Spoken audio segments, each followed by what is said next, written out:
Hace poco hablaba con el señor Jay Wallerstein de temas para grabar juntos y le comentaba el tema de las conspiraciones. Cuando hablamos de conspiraciones muchas veces pensamos en ovnis y cosas parecidas, pero no hace falta que busquemos fenómenos extraños más allá de lo que parece ser la realidad. La realidad es algo moldeable por los medios de comunicación, algo engañosamente modificable y que nos presentan delante como una realidad que luego no se corresponde con los hechos en sí. Este fin de semana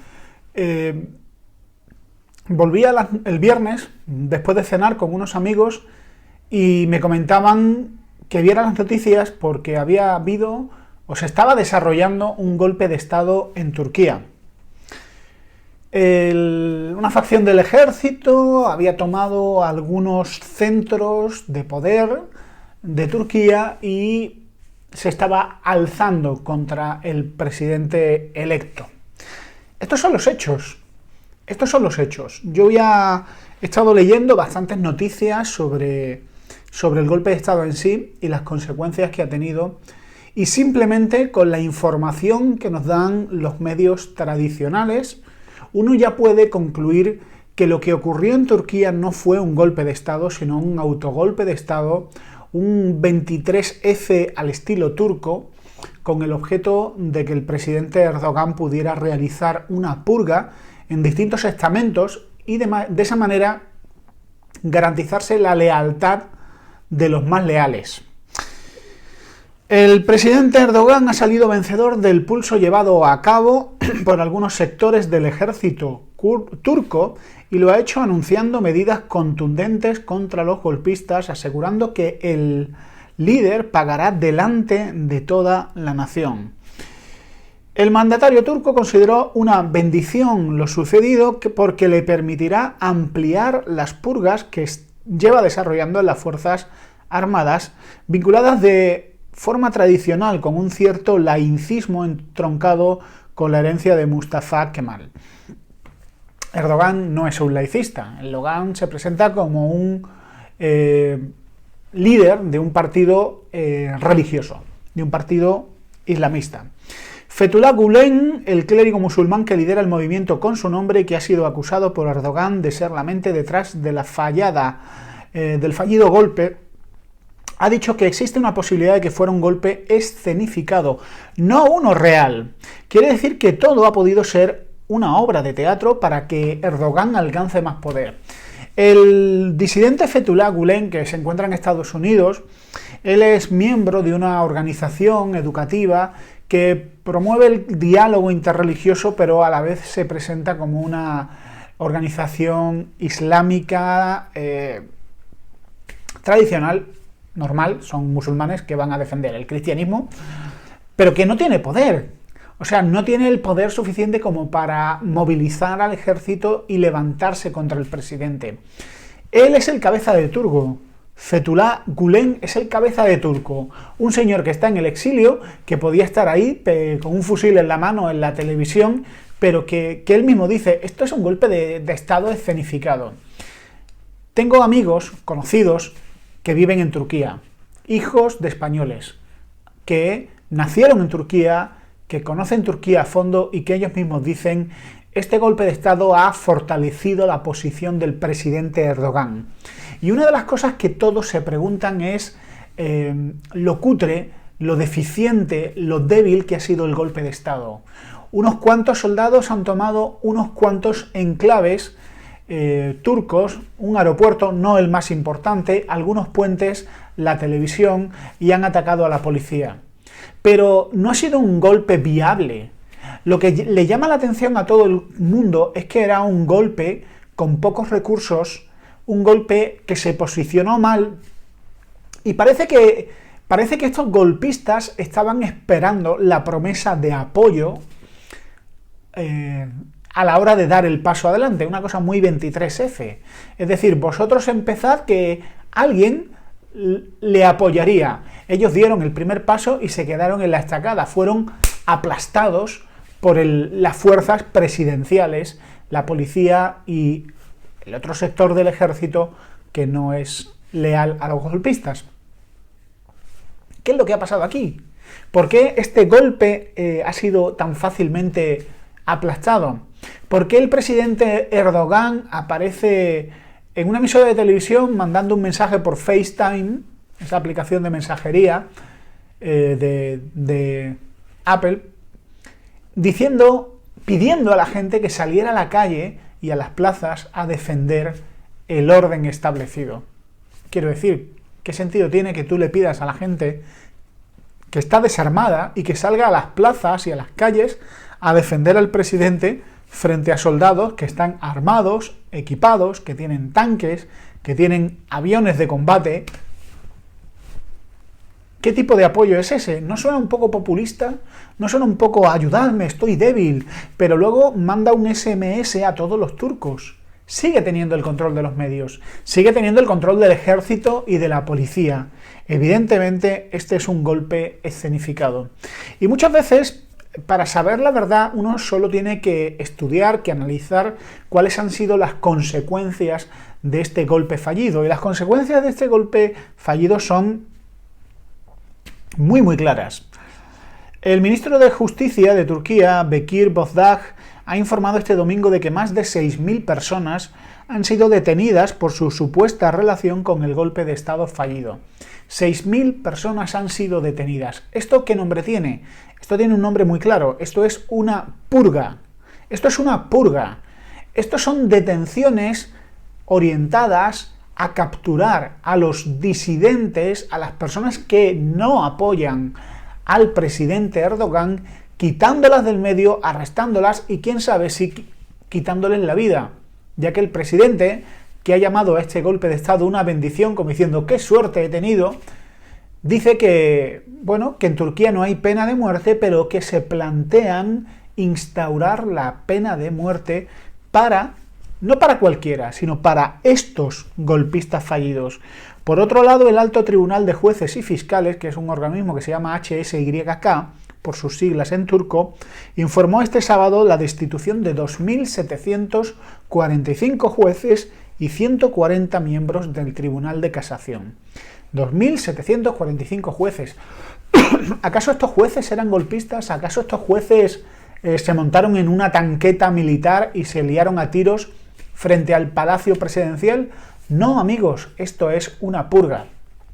Una purga pura y dura que ocurre ante los ojos del mundo, quien asiente ante este desmán tiránico de lo que se supone que es un país democrático. Tiene cierta gracia que el canciller estadounidense Kerry llamara a su homólogo turco diciéndole que, por favor, ni se les ocurra insinuar que Estados Unidos está detrás de este golpe de Estado. Tiene bastante gracia dentro de lo dramático que es. Estados Unidos durante bastante tiempo ha estado detrás del derrocamiento de no pocos gobiernos. En este caso pueden pasar dos cosas, o bien que realmente Estados Unidos no ha estado detrás del golpe de Estado, o bien que Estados Unidos dice, oye, para una vez que no estoy detrás de un golpe de Estado, dejadme en paz que ya mi reputación está bastante maltrecha. Una vez más, la verdad sufre y una vez más, bueno, en este caso los medios han dicho lo que hay, no han opinado, algunos han insinuado de que algunos piensan que podría ser un autogolpe de Estado. Porque es Turquía y porque nos pilla lejos. Si esto hubiera ocurrido en otro sitio, pues hubiera sido muy diferente. Turquía es un país que aspira a ser integrante, un miembro de pleno derecho de la Unión Europea. Turquía es un país no occidental, un país musulmán, un país que es un coladero de terroristas por quienes cruzan y entran en Europa para atentar. Turquía es un país que ha negociado con el mal llamado Estado Islámico comprándoles crudo y haciendo un buen dinero con eso. Cuando Rusia entró en la guerra de Siria, una de las cosas que uno de los objetivos de Rusia fue bombardear los convoys que llevaban crudo a la frontera turca y que salían directamente de aquellos pozos que el Daesh había ocupado ilegal y violentamente. Turquía no tiene las manos limpias, seguramente otros países tampoco. De hecho, la OTAN hizo muy poco en Siria hasta que llegó Rusia y le sacó los colores a la OTAN y a Estados Unidos por lo poco efectivos que eran sus bombardeos. De ahí que Estados Unidos esté en guerra económica con Rusia y le esté haciendo bastante daño en su economía. Evidentemente, cada país desinforma y cada país enfoca las cosas de manera que les beneficia a su imagen pública. Pero hay un hecho, aparte de lo que nos cuenta la CNN y de lo que nos cuentan otros medios, Russia Today, que es un canal evidentemente mediatizado y politizado, nos está contando cosas que nadie más nos cuenta con hechos, con informaciones reales. Espero sinceramente que Turquía no entre en la Unión Europea, porque eso supondría un problema adicional a los problemas que ya tenemos. Lo que voy a decir es un hecho, y algunos lo podrán interpretar como quieran. Francia está sufriendo una devastadora ola de atentados terroristas. Por desgracia, muchos de esos atentados no son realizados por personas que vienen de fuera, por terroristas que vienen de otros países. Esos atentados son realizados por franceses. Franceses que llevan varias generaciones viviendo en Francia, viviendo en Europa. Franceses cuyo origen es de esos países musulmanes, pero que nunca llegaron a integrarse, que nunca llegaron a tomar como propio el país que había dado asilo a sus padres. Estos terroristas domésticos son el problema. Y si en Europa, si Francia tiene un problema con terroristas que son de su propio país, que tienen pasaporte francés y que han sido radicalizados por mezquitas y por ideólogos del Daesh y similares, ¿cuál no será el problema cuando Turquía entre en la Unión Europea si entra? Aquí el problema es que tenemos en Europa, particularmente en Francia, que se ha hecho gala de sus políticas integracionistas que les han salido por la culata, por cierto, políticas que no han funcionado. Esta gente que no se han integrado, que tienen pasaporte francés, ¿qué ocurre con ellos? No se integran. Tienen rabia, tienen odio, no sienten el país que les ha visto nacer y que además viven en la delincuencia. Y estos delincuentes son fácilmente radicalizados y en muy poco tiempo. Estos predicadores sectarios les dan una causa por la que luchar y por la que morir. Y además tienen dinero para compensar a sus familias, como los 100.000 euros que el conductor suicida recibió y envió a su familia antes de que fuera abatido por la policía. Si ya tenemos problemas con la población musulmana que lleva varias generaciones viviendo en Europa, no quiero ni pensar lo que ocurrirá cuando un país tan grande como Turquía entre en la Unión Europea y pueda moverse libremente. Europa tiene un problema de fronteras, Europa tiene un problema de identidad, Europa tiene un problema de seguridad grave porque no hay voluntad para proteger a la población. Hoy el ministro del Valls ha sido abucheado en Niza por las personas que habían allí. Fue a un acto de homenaje y la gente le abucheó y pidió la dimisión del presidente francés. ¿Por qué? Porque no son capaces de protegernos. Solo son capaces de tomar medidas buenistas, medidas que salen bien en los titulares, pero que no son efectivas para garantizar la seguridad de la población europea. Yo me planteo si este verano y en los meses que vienen es seguro formar parte de grandes concentraciones de gente, ya que son estas concentraciones de gente un objetivo muy interesante y muy jugoso para los asesinos islamistas. Esta gente va a seguir atentando. Han descubierto que es fácil. No hace falta una gran infraestructura. Tampoco hace falta mucha contrainteligencia, ya que la seguridad en Europa es ridícula. Es fácil matar. Y el problema es que los europeos tenemos la memoria muy corta. Bataclan, Charlie Hebdo, Niza, el aeropuerto de Bruselas, y más, y más, y más, y más. Esto no ha hecho más que empezar. Y la solución no es políticas integracionistas que han fallado. La solución pasa por reforzar nuestra identidad europea, no renegar de nuestra historia y ser conscientes de los valores que Europa sostiene. Valores que tienen que ver con los derechos de la mujer. Valores que tienen que ver con los derechos humanos. En Europa no se cuelga a los homosexuales de las grúas ni se les tira desde las azoteas.